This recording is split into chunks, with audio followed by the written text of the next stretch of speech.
Whenever we ask people, hey, open up to me, tell me what's going on, that's only half of the battle. You also need to ask, hey, what do you need? Because we're so quick to give advice.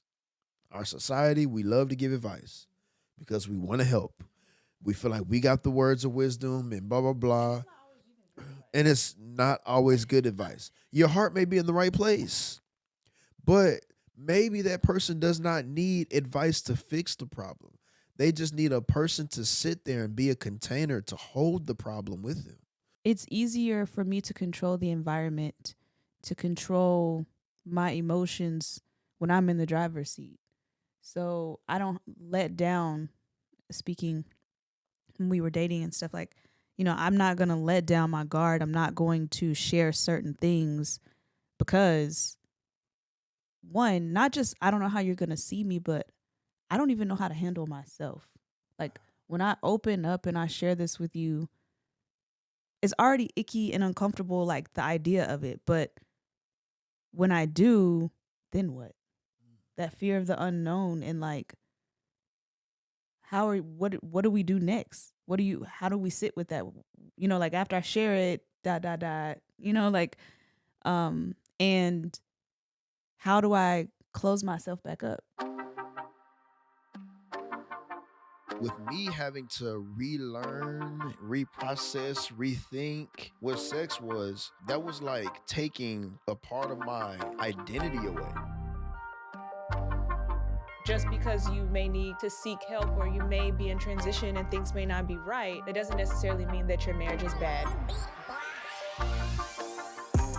Marriage is a roller coaster ride that never ends. From the twists of having children, to the turns of overly involved parents, or the highs of buying a new home, to the lows of unexpected lifestyle changes. Marriage is dope, but let's be honest, fam. Marriage really be tiring. Welcome to the Left Hand Gang podcast, hosted by Jazz and Spoon.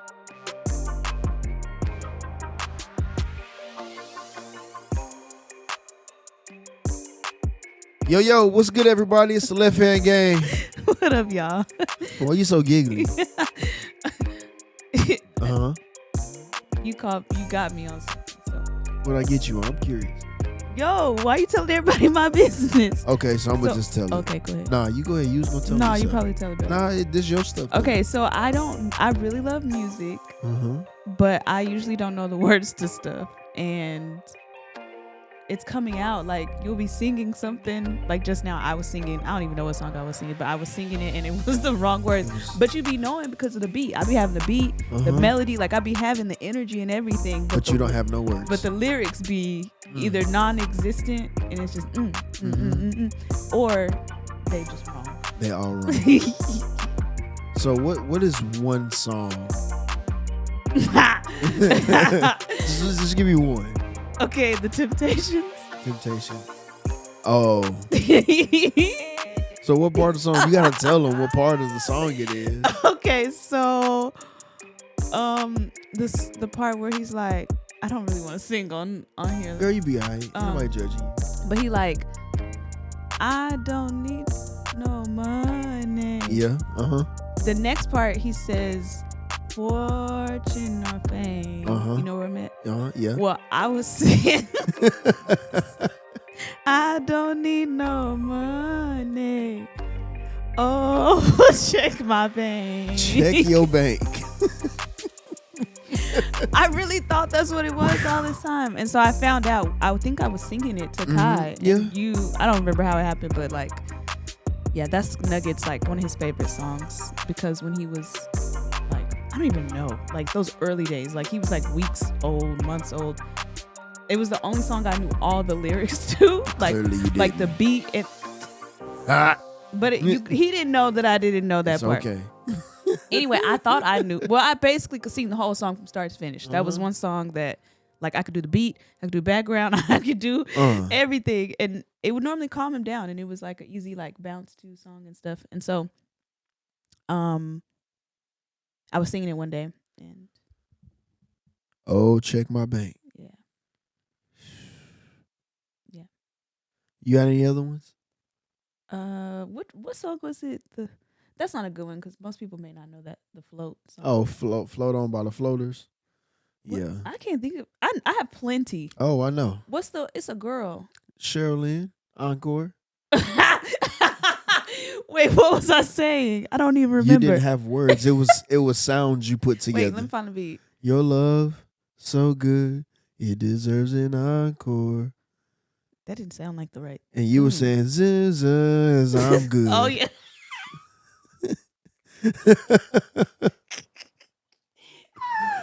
Yes. Do you remember now? I do. And I saw the name of the song. We were riding in the car, and I was like, "That's the name of that song." Yeah, Encore. And you were like, "Yeah, Encore," because and then you started singing. And I was like, "Wow, all my life." Jesus, I'm good. Good. What? Deserves an encore, man. Oh my I'm goodness. so glad you're a DJ to help me, fine tune those areas of my life. Man, there are others, but we're gonna put a pin in it with that. But I love music. I'm so glad. I'm so happy for you. Thank you. But baby, you gotta know songs I do. and lyrics. I do. I just don't be knowing who sing them, and I don't know all the lyrics. Lord Jesus, y'all pray for your girl, y'all. Just pray for her, cause she don't know music. She don't know, well, she knows music. She just don't know lyrics. So pray for your girl. But do I not be catching them samples though? You have been getting on them samples Okay. here lately. You Okay. have. You've been Okay. catching them samples. Okay. I respect it. Appreciate it. Yeah, girl. Anyways, man, we hope y'all doing good out there and y'all going on this journey and stuff with us as we go on these different tra-la-la-la stories or moments talking about music and samples. But today we're going to get into a little bit of, not a little bit, but we're going to get into conflict resolution because we all in our relationships, especially with marriages, we have conflicts. We got problems. Why? Well, you got two people from two different backgrounds raised two different ways, two completely different interests, two different DNAs with two different everythings, two different perspectives. So you are bound to run into conflicts. And like, newsflash, just because you get into conflict doesn't mean that you're no longer meant for each other. Y'all just have two difference of opinions and y'all see things two different ways. Now, the issue really comes in whenever you decide that y'all don't want to talk about the conflicts. Y'all just don't want to do anything. You just avoid it and thinking everything's going to be out good. In order to have a strong marriage, strong relationship, you have to talk about your conflicts. You have to talk about your differences because you learn more about the other person as well as yourself when you begin to talk about conflicts. And there's a certain way. Because there's some people I'm ready for it. Like, let's talk. But you've as they talked about in our marriage coaching, they've crossed that line of vulnerability. Like the meeting point of basically The line of intimacy. What did I say? Vulnerability. Oh, my bad. Of You good. intimacy. They are too forward, and it's you're not really talking about or giving space for the other person to Yes. communicate. So Yes. And there are multiple sauces. I feel like we may start talking about the drama triangle for some reason. We may get into that. I don't know. Maybe because it's fresh on my mind. maybe I forgot about it, Yeah, I know. But but I was definitely on it. yeah, we both be on it. It's okay. But there are so many sides of conflict resolution. And there are people who play the role of jumping over the line to save the other person, to say, okay, I'll do anything. Just let me know what the problem is and I can solve it. I can handle it, blah, blah, blah. You have the other person who will completely shut down. Don't want no parts of it. Don't talk to me. I'm going to get over it on my own, by myself. Don't need your help. I'm good. I got it. And it's like, well, dang. How can you expect somebody to come to your rescue? But then some people who are like that, they get mad and upset because nobody sees me. Nobody's paying attention to me. So it's like you shut everybody down, but you play the victim at the same time. I don't know who I'm preaching to right now, but I feel like I'm snatching your ear right now in the car. That used to be me. I'm getting you in the car. You better get in the car before I put you in the car. But how can we expect to really resolve our conflicts and our issues if we're not open, honest, vulnerable, transparent with how we feel? And I think I think I can answer my own question. We don't know how. Mm-hmm. We don't have the vocabulary Mm-hmm. to describe or to define how we feel when we run into conflicts. And this stuff not only impacts your intimate relationships, but also your relationships with relatives, at work, your friend groups. Because in all of these relationships, you're supposed to have conflict. Because in those conflicts, you see the strength of the relationship. Everybody can be friends when everybody happy, but let somebody say something they ain't supposed to say. Are you gonna be able to show them grace? Number one. Number two, are y'all gonna be mature adults enough to realize that that one incident is not the makeup of y'all entire friendship? And if it is, well, that friendship really wasn't strong enough and really didn't mean much anyways. If one thing, can cause an entire friendship, years of loyalty to just crumble and fall. Anyways, I think we need language. What's kind of coming up for you? I agree. I think sometimes we don't have the vocabulary, but I also think sometimes it could be that coupled with or apart from it just being uncomfortable. Like for me in the beginning, it was that just felt very uncomfortable. Like not only did I not have the words when I did want to talk, but I just didn't feel like there was this resistance. And I think that sometimes or not sometimes, but oftentimes, like that's just our makeup. Our body will resist things, mentally or physically to protect ourselves. Whether it be a fight, whether it be, danger, whether it be even a successful business move. Like that resistance because your body's like, or your mind's like, that's foreign or that's uncomfortable and it's a little risky over there. So that may play out differently. For some people, it's a shutdown. For some people, it's anger. For some people, it might be deflecting, Deflecting is real.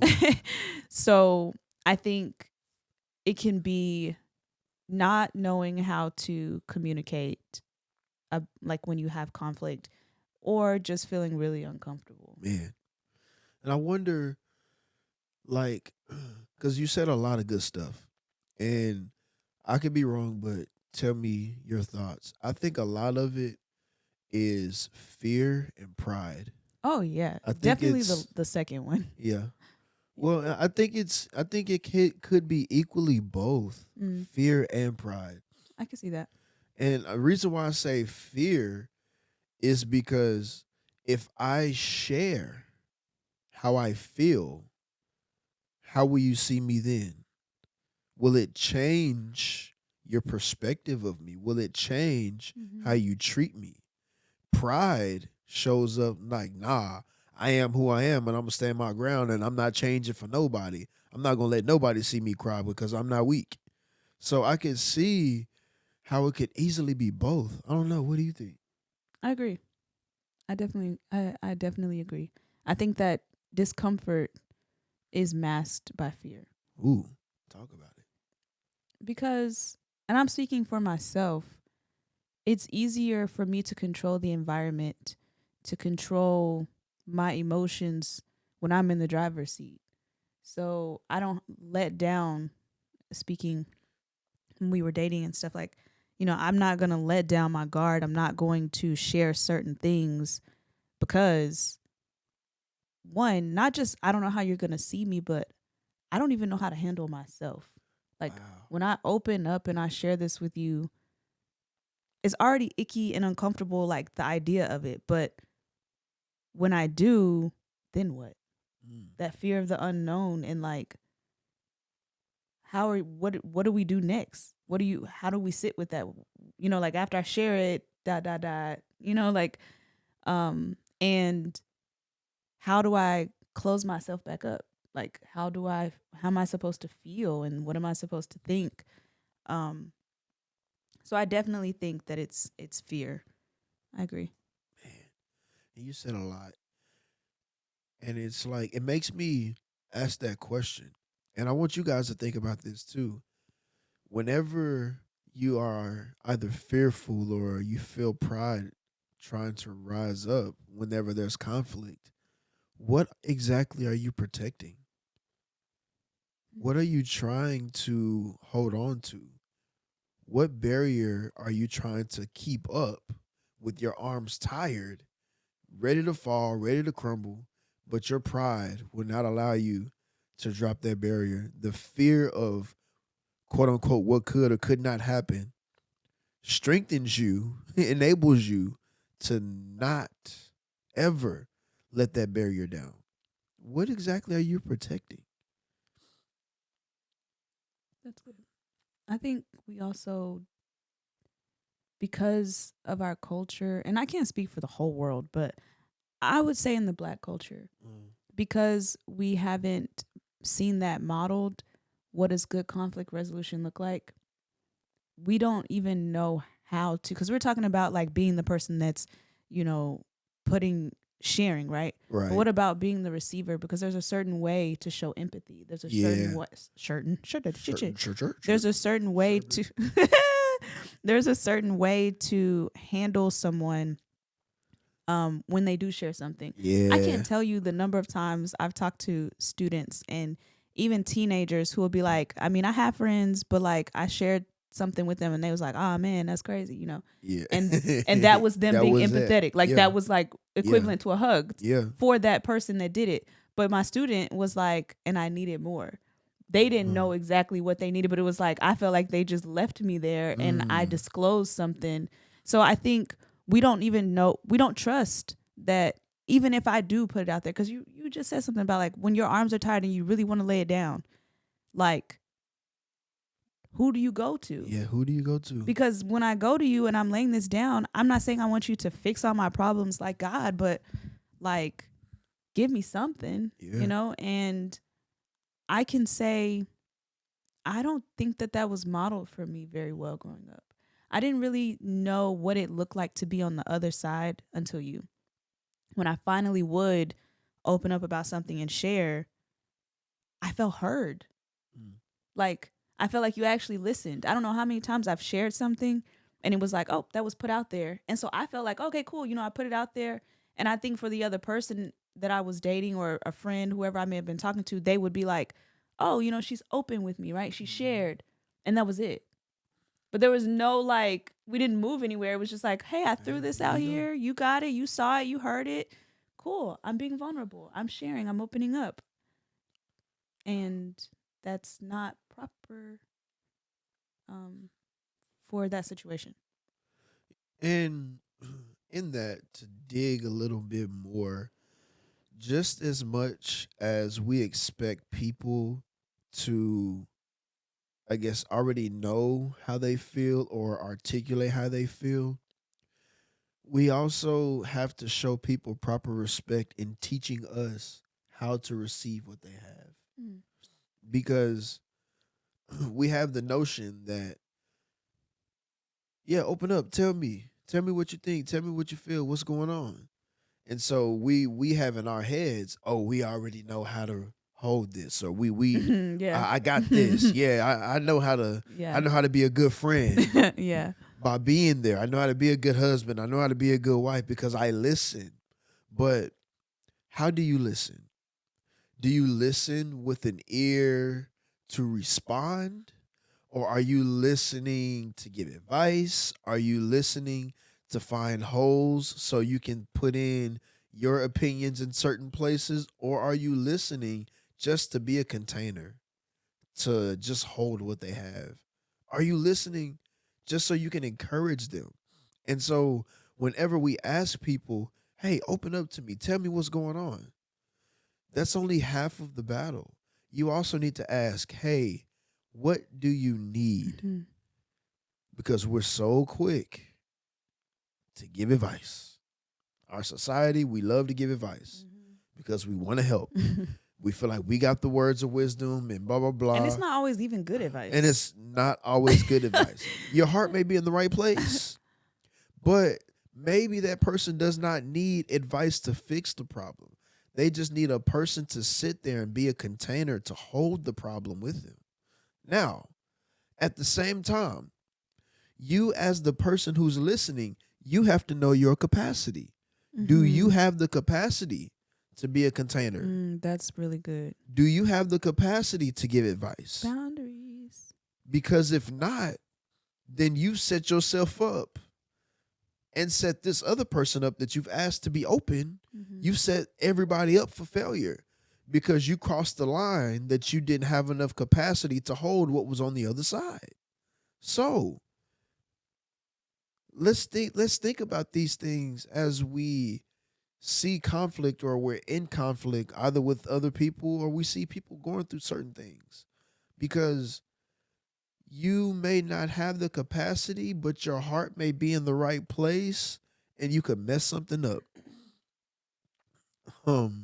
You could definitely mess up things, mess up that relationship. You could damage that person's trust by trying to be something that you don't even have the capacity to be. What's hitting you, baby girl? You fine. Thank you, baby. Yes, Lord. Thank you. You fine.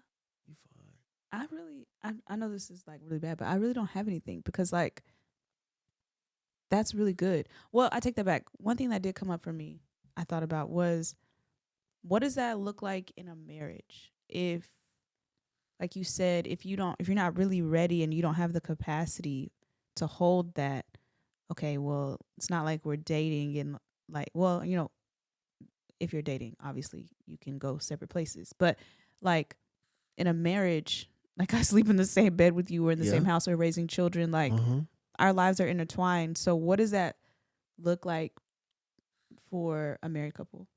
I know you asked me this question, but I feel like you can answer. How did I know? I knew you were about to throw that back at me. I literally knew it. I knew it. Well, I think that you have to when I'm saying this, I'm also talking about people who are mentally healthy, who are emotionally healthy. Okay. Because it takes a maturity. Okay. So I guess I should say maturity, not so much healthy. To be able to say, like, I'm trying to think of like a scenario, but we've had to do it where it was like, my head's not here right now. Like, and it's not even, it may not be you. It may just be the day that I had or whatever, but I'm saying I want to be present and I'm not able to do that right now. But give me a few minutes to come down or give me a moment when I can focus. Because I think a part of like that listening is with your body too. Like there's some conversations that we have that I don't want to be washing dishes or I don't want you to be cleaning up or I don't want you to be feeding Kai while we talk. Like I want your undivided attention. So I think it's okay to communicate that. And definitely. I think it's also okay, even in a marriage, to say, hey, I just don't have it right now. I ain't got it. Notice I'm saying right now. Like, and that doesn't mean that I don't care or that I'm not going to listen. It's like just in this moment, I don't have it. Yes. And if you try to share with me or talk to me, it's not going to go as well as it could. And I just want to preface that, like, not just in friendships, but even in your marriage, you can say that. And whenever you say, like, right now is not the best time, I don't have the capacity, in you saying that, whoever's listening, they need to hear your words and not what they thought you said and not take it as rejection, because that could easily be spun into, oh, so you're rejecting me and I'm coming to you and I'm asking you for help. Yeah. Whereas in the reality is, I will do you more damage by trying to hold something that I don't have the capacity to hold right now in this moment. So I'm being open, honest about where I am, and I'm setting up a boundary for myself. Not that I'm separating myself from you, but I'm letting you know that if I cross this line, it's gonna be problems for everybody. And so it would be best that you respect the boundary that I'm also respecting, because I care so much about you right now that I'm gonna tell you the truth that, hey dog, now's not the best time for me. I can't do this right now because of where my head is, the day that I had. Like, for instance, sex. Someone says, hey, you trying to connect? Other person's like, yeah, it's not a good time. So the person didn't reject you.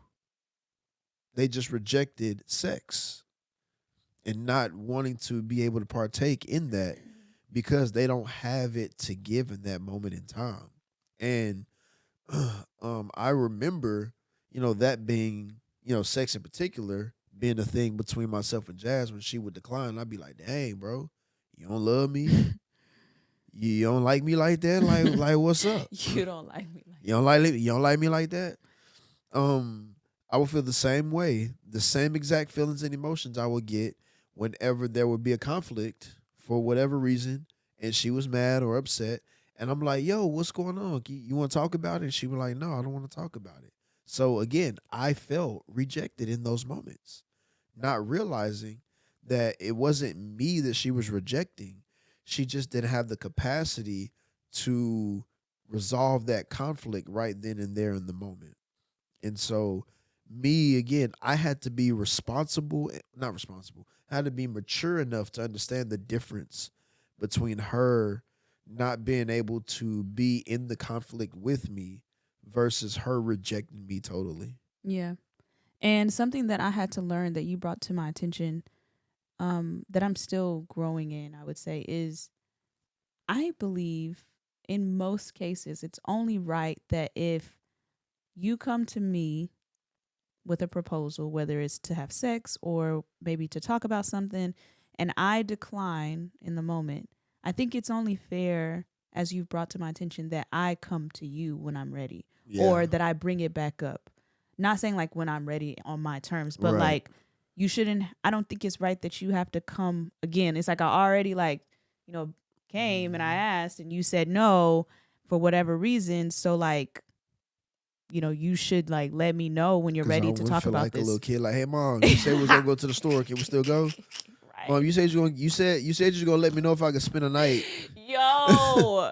Yes. I don't want to keep bugging you, Right. but mama, because I know if I keep asking, I'm really gonna get a no, Right. or I'm gonna get a yes, but it's not gonna be a genuine one. Yeah. Yeah. That's good. Mama. Mama. So you said early on in our relationship that you don't feel that it wasn't modeled for you on resolving conflicts. Like, what exactly was modeled? I talked about this on an episode before, but we didn't talk about conflicts. Like, you just didn't. So now I was told that I could come and talk to my mom and my dad and my stepfather. Yeah. It was like something that we said even amongst my siblings, but it just didn't happen. And the only time I saw that happen was like if someone was mad, and it usually wasn't done correctly. So, example, I had a bad day at school. Like, I'm thinking about high school. It was just, I don't know, I'm trying to think, just a hard day or a bad day, and I'm in a mood. I don't talk. And everybody understands like, oh, she's having a day, and we leave it at that. Or someone might ask like, what's wrong with you? And when I say nothing, it's left alone. And I should have learned early on to say, sorry, dramatic pause was because I was listening to see if I really heard my son in the other room. And I did. Yeah, he was up. I should have learned not to say nothing, but to say, I don't want to talk about it, Yeah. Or now's not a or good now's time. not a good time. And I didn't see, even my parents, my mom and my stepdad, I didn't see them have conflict until much later in like their relationship, and there was stuff going on that they were having issues with, and it resulted in an argument, but it was at night. So like my brother and I could hear them arguing in their room, but we never saw it publicly. And so I don't know if it started off, as a normal conversation. I would think it did, but I don't know. I just heard like the yelling part. And with my brother, same thing. It was like we just didn't address the elephant in the room. Like I remember riding in the car with him, like him being in the car with me driving, and like it was like we knew there was something to talk about, but we would talk about everything else but that. Mm. And I really think it was just out of discomfort. Mm. I think it was fear, yes, but I think it was just discomfort because I didn't know, like, and I didn't have the words to just like punch and like hit it. Like Yeah. that's what I'm trying to say. It would take me some fumbling, and like building up to it, and I still do that. But I think also we live in a rushed culture, and you want to be perfect and all that stuff, and so you want to just get it out and say it. But then when you start talking, it's like that's not even what I was trying to say. I didn't even know. Trying to say that. I didn't even know. Like I'm trying to get there, but like I have to turn down this road, and I didn't know that it was okay to do that until you, Mm. because you listened. Yeah. Yeah. Yeah. And in us coming together, I had to learn to be patient with her process. Yeah, I remember that was a process for you. Oh my God. Because at heart, I'm a problem solver, conflict resolution. I Mhm. don't I don't like it. Yeah. And there are pros and cons to that. But I had to learn to be patient with allowing Jasmine to open up to me. And the only way, the only reason why I was effective was because not so much I was patient, but I created an environment for her to speak. And it was okay for her to talk about feelings, talk about emotions, and not be judged. And me not coming back all the time with, well, you should have done blah, blah, blah, you should have blah, blah, blah. But just allowing her to speak and be affirmed in her voice. Because, and we've talked about this before, throughout her life, she never really felt heard. And so once we got into a relationship, me giving her that gave her the peace, the security, what have you, to be able to talk to me about things that she may be feeling, going through, etc. Um, so I had to be patient for a while. For what seemed like eternity, but it paid off. It paid off. And it's not like I grew up and had the perfect, scenario whenever it came to communication being modeled either. But my just watching my dad and how anytime him and my mom would have conflict, my mama would go off. I mean, my mama would just go off. Because anybody that knows my mama, a lot of y'all do, that's a little firecracker. That's my dog. That is my dog. But I remember as a kid, she would just go off. And so my dad, he just kept it cool all the time.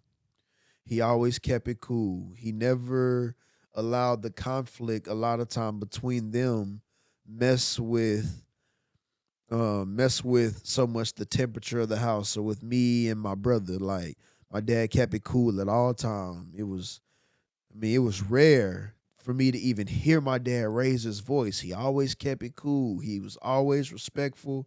And him and my mom, they handled their conflict in ways that I'm like, we was with y'all all the time. So how did y'all even Like it was very rare that we saw them like go at it in front of us. But my pops, he just always kept it cool.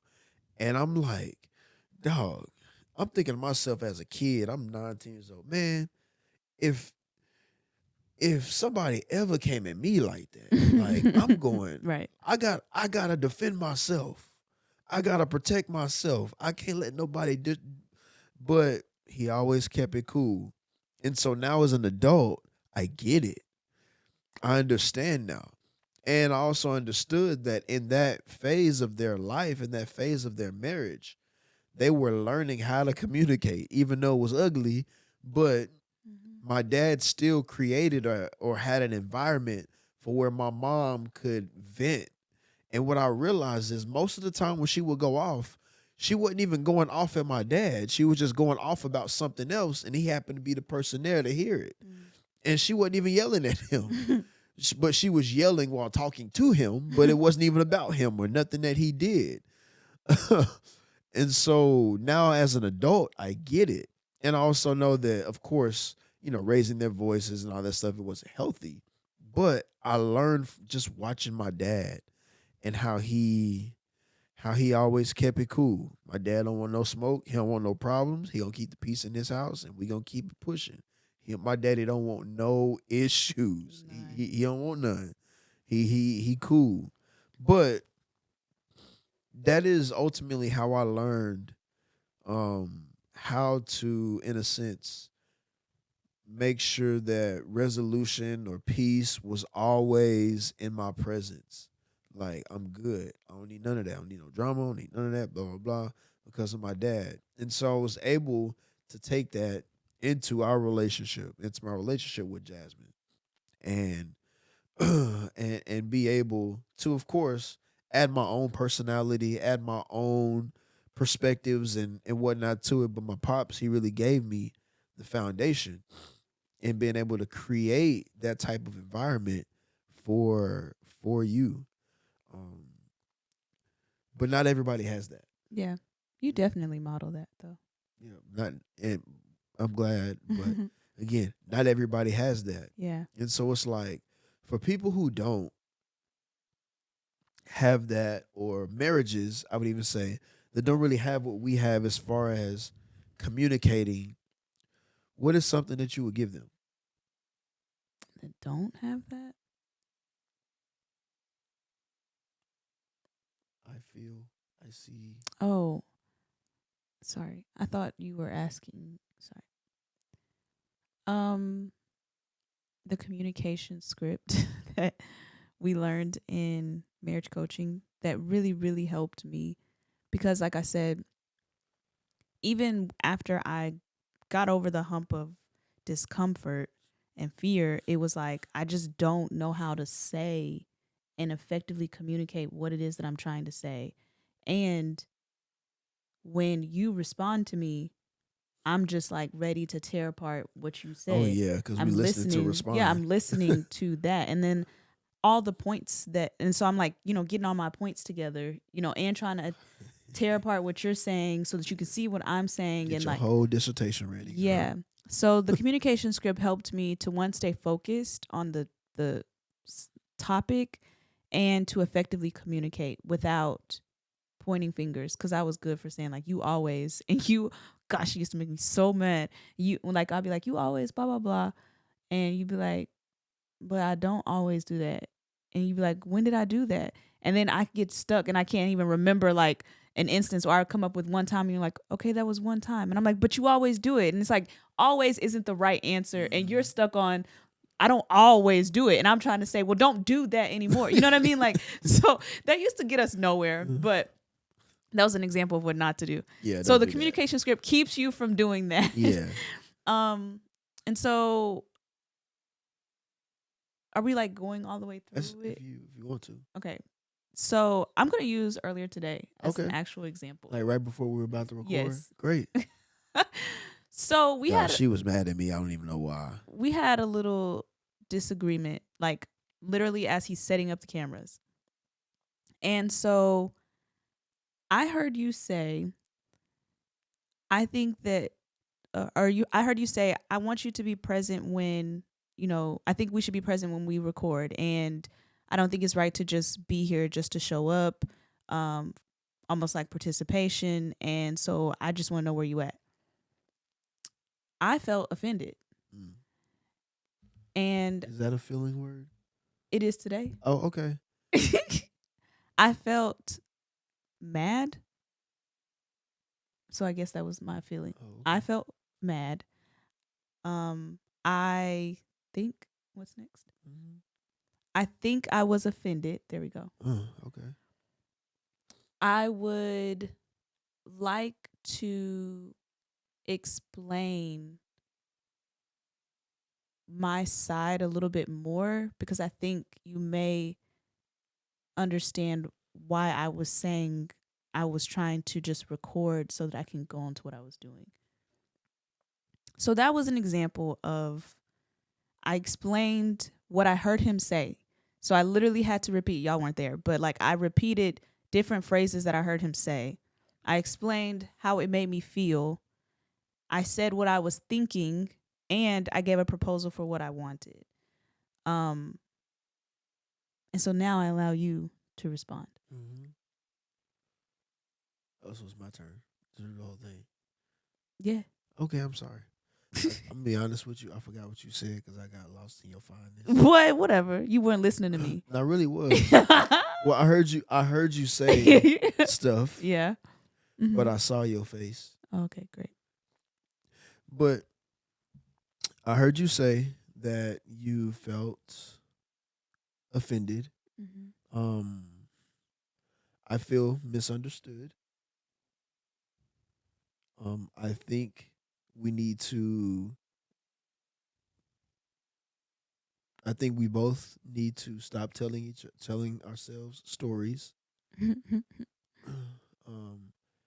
And I would like to dive deeper into that conversation. Cool. So since we're really here, like I'm really about to just go into it. So what I meant was, I wasn't saying I want to, like, I'm just here for the podcast just because, like, or like I don't care. That's not what I was saying. What I was thinking and what I was trying to communicate is, one, I really don't know what topic we should talk about, because we really didn't even know what we were going to talk about. Yeah, and we here. And that's kind of what led to the conflict.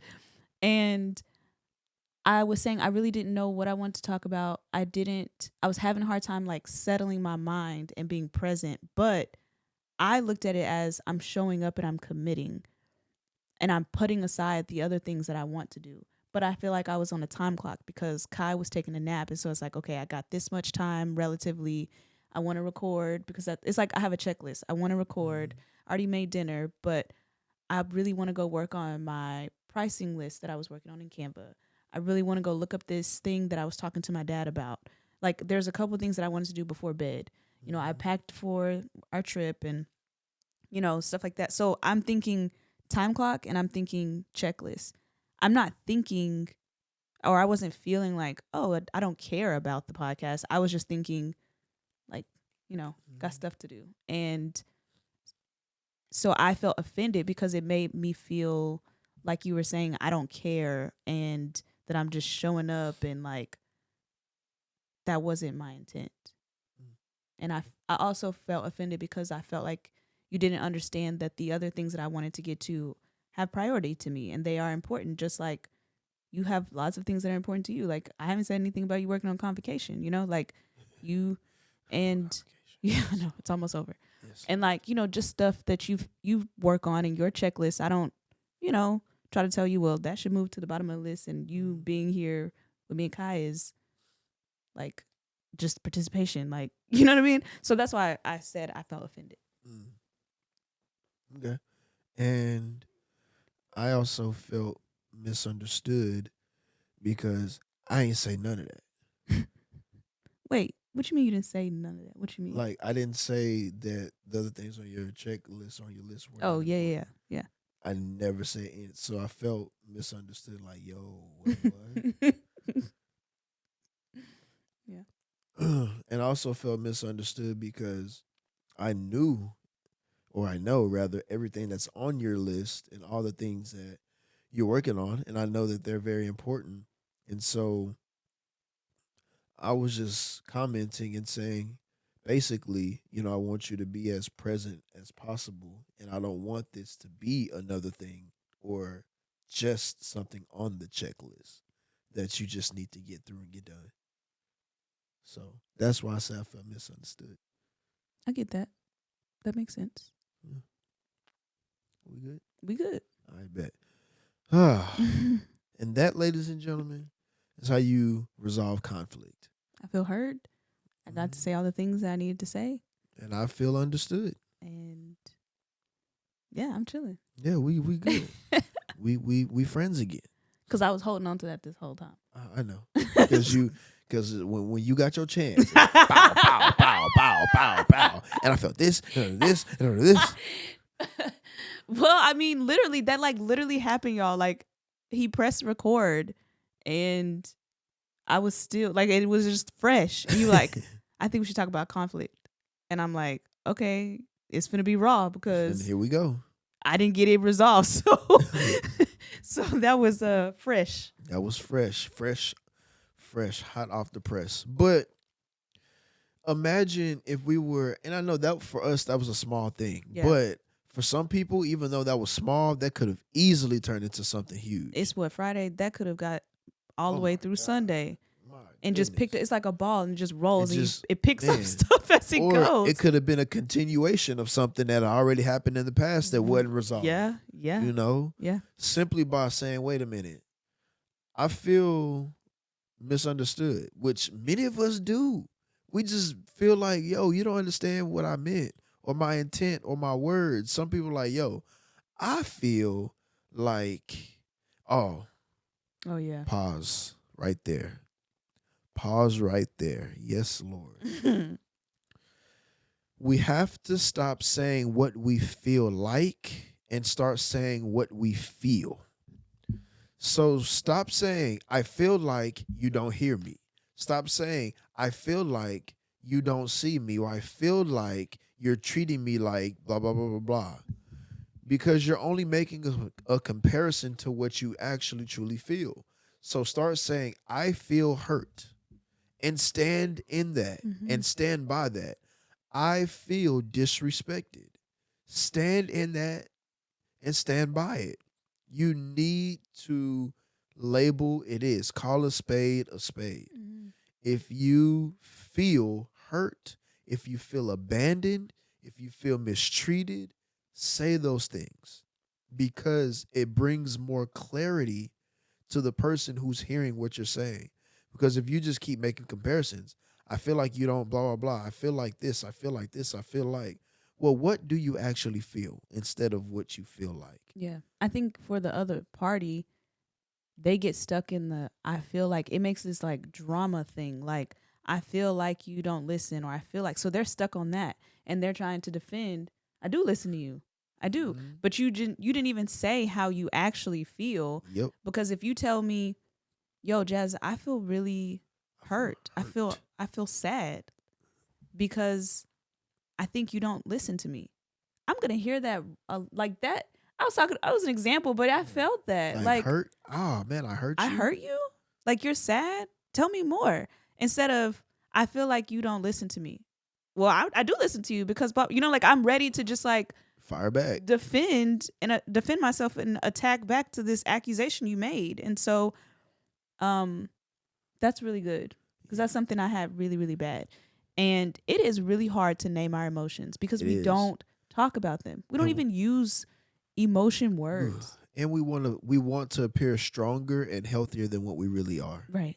As if God didn't give us emotions. Right. That's not a part of who we are. Like fam, if you hurt, you hurt. You hurt, dog. You are hurt. You hurt. And it doesn't make you any more or less of a human being because you're hurt. Right.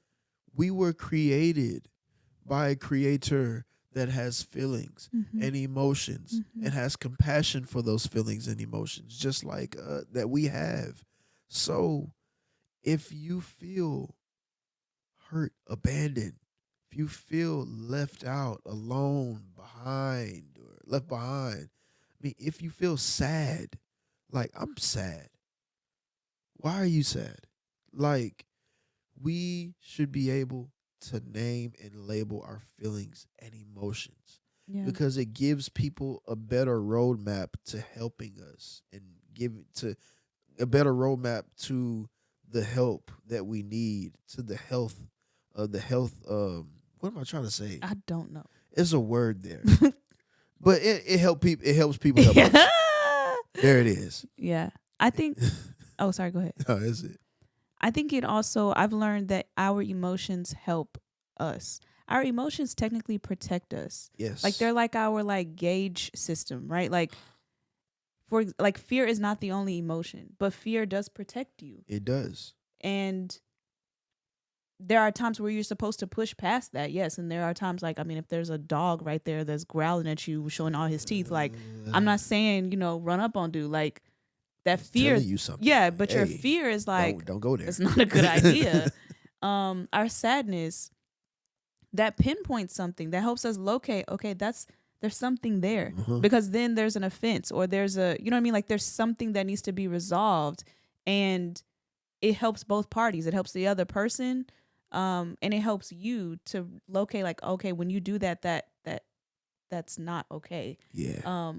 And I think we think our emotions are supposed to just be limited to strength and happiness and joy. And Nah, even son. the word tells us that we're going to have trials. Yep. Like days are not always going to be pretty. And I love, I can't remember where, but I think there's a scripture that talks about like that God sits with us in our lamenting or something like that. And He mourns with those who mourn. well, it tells us to mourn with those who Yeah, mourn. But I felt like there were some words. I could be wrong. But like the fact that we have a God though that understands emotions and even shows them, like I think that I lost where I was going with that. But I feel that we have to remember we're not limited to just a couple emotions. We have a spectrum, and they protect us, they help us develop, and they are important and valid. Yeah. And unfortunately, we live in a world, and it's very common for us to be around people who don't know how to receive that. Like, I'm not going to drop names, but I was talking to a person, and they shared with their friends, like, what did they were saying something about they were talking about mental health or something, like they hadn't been in a good place, and they were saying like, I think I might need medication for like anxiety or something, like I don't know. And the friends were like, bro, get your Oh yeah. and like it became like they dismissed it, like, and it became a joke, and not even just making fun of the person, but it was like making light of the situation, and then it was dismissed. And so then the person that I know was like, you right, like, but they also still felt this little like, but I think there's something there. But Yeah. now I can't tell anybody because Yep. Mhm. how can I talk about it? But the truth is they just didn't know how to receive it. Yep. Like Uh-huh. they just didn't know what to do with it. And that's unfortunate because then you get these walls and all these people. That's why we have so much depression and anxiety, and people are like, I don't have an outlet. That's why we have all these hotlines, because people can't talk to the very people they see every Yeah, day. they can't talk to their friends. Right. Or family. Right. And that's really sad. And I do believe that, like, even in marriage, there have been times where there's something that's weighing on me that the enemy wants me to not talk to my husband about. And I do try to conceal, and I do try to like work it out, right? And it doesn't happen. Newsflash, or spoiler alert rather. I end up having to tell my husband. I end up having to get his perspective and get his prayers and get his help, alongside God. But we're not meant to walk everything out on our own. No. And even in our marriages, that's a divisive tool. And so if you're struggling with being able to communicate to your spouse, I would say look at the whole relationship, right? Is it a place of safety? Like, is there tension in your marriage? Because when we're beefing, I'm not finna. I don't want to come and lay on your shoulder. I don't want to share my sadness with you because I'm not happy with you at all. I got to work through that first. And if it's built up stuff, I definitely don't. You're not even on the list. Yeah. You know what I mean? I'm finna go talk to my homegirls before I talk to my husband. And also evaluating, do we know how to communicate with love and safety? There are certain words that you and I don't say to each other. There's certain things that we do not like. Just being candid, we don't throw the word divorce around. Like that's not we respect each other too much. Yeah. We honor each other too much. I don't just toss that out. I don't say I'm just leaving. I don't threaten his life. I don't threaten my life. I don't threaten taking my son away from him. Like there are just endless things. We don't cuss at each other. There are certain ways that we talk to each other. And so if you don't have that, it will make it very hard to be vulnerable with a spouse. And so if that is you, I really encourage therapy. Yeah. Marriage coaching or marriage counseling. Like that is not a shameful thing at all. You do need God first and foremost. Yeah. I mean, the institution of marriage reflects him. So like if you're trying to do it without him, you're already like working uphill and it's going to be tough. Yeah. I didn't mean to laugh at that, but that is already going to be a challenge for you. And so I say God, prayer, community. But if those things, like if the walls, the walls in your marriage, right? Like, we've tried and we don't have the tools. Go get them. You can pay people. That's their job to help you work through that. And I would rather try, even in the discomfort, we talked about that, even in the fear, even in the unknown, even in the pride. I'd rather go through that than be miserable and tolerate one another. Did you finish your Sermon on the Mount? Shut up. I did. And did. That was good, girl. I got lost it. What you trying to say? Because you've been sliding a whole bunch of compliments on the other side of this couch. You fine, bro. I appreciate you, baby. That's Thank it. Who we are. I think we hit it all. I think so. That's crazy how God we literally have been talking about what are we going to talk about for the next episode for the whole a week. And we finally said we going to record. We just going to record. And then we sat down and we were like, fight. Yeah. And then you were like, let's talk about that. Let's talk about our fight. Boom. Boom, there it is. So all things are working together for your good. Like, wow. I'm trying to see something. There was motion at my door. Oh, my bad, cuz. Dang. We live. We live, babe. Yeah, I know. Man, y'all, so we hope that our conflict resolution conversation, we hope that it was fruitful. We really do. We hope it was beneficial. And like, if y'all would like more dialogue on that or what have you, reach out to us. Yeah. We can go even more in depth in that communication script that was given to us by our marriage coaches, Kimberly, Lindo, and Jenna Mountain over at Aspen House Associates. Love them. Which is also my place of employment. So there's that too. But yeah, we would love to even go even more in depth in it. I thought we was gonna hit the drama triangle, but we ain't have to go there. We ain't had to go on over there. So it's cool. But yeah. So anyways, hoodies still out. Cop your hoodie. If you what is this? Oh yeah. Sorry, you missed the free shipping, so now you gotta pay for it. Yeah. All your business. I don't know. Maybe if you start us a DM or something, we may hook you up. We might show. We might show grace. We might show grace. Because I know some of y'all just not getting y'all tax refund. So, nah. But we love y'all. We thank y'all. And we'll see y'all next week. Easy. Peace. Thank y'all so much for tapping in with the Left Hand Gang podcast. Be sure to follow, like, subscribe, and rate us. And lastly, please don't forget to check out our website. That's lefthandgang.co for merch and ways to stay connected. Catch you next episode. Gang.